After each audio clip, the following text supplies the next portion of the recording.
আমরা টাউন কলেজে প্রবেশের চেষ্টা করব এবং টাউন কলেজ এখানেই বলা হচ্ছে যে মালিক পক্ষের কেউ আছেন।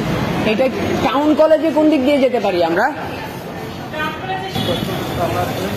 এই হচ্ছে উত্তরা 6 নম্বর সেক্টরে অবস্থিত টাউন কলেজ এবং এখানে বলা হচ্ছে যে যার গাড়ি আটক করা হয়েছে তার অবস্থানটি এখানে।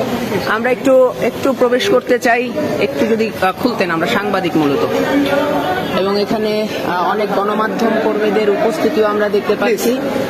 ভিতরে সংবাদ কর্মীদের উপস্থিতি দেখতে পাচ্ছি। একটু খুলুন, আমরা মিডিয়া কর্মী।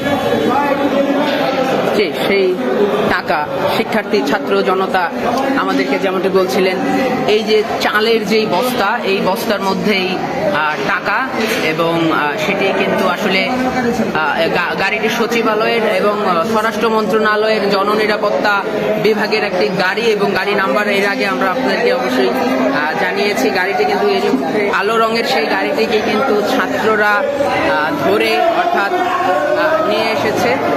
এখন গাড়িটি আসলে কার বা এই গাড়ির মালিক কে, আমরা কিন্তু সেই তথ্য জানার চেষ্টা করব এবং তথ্য জানবো।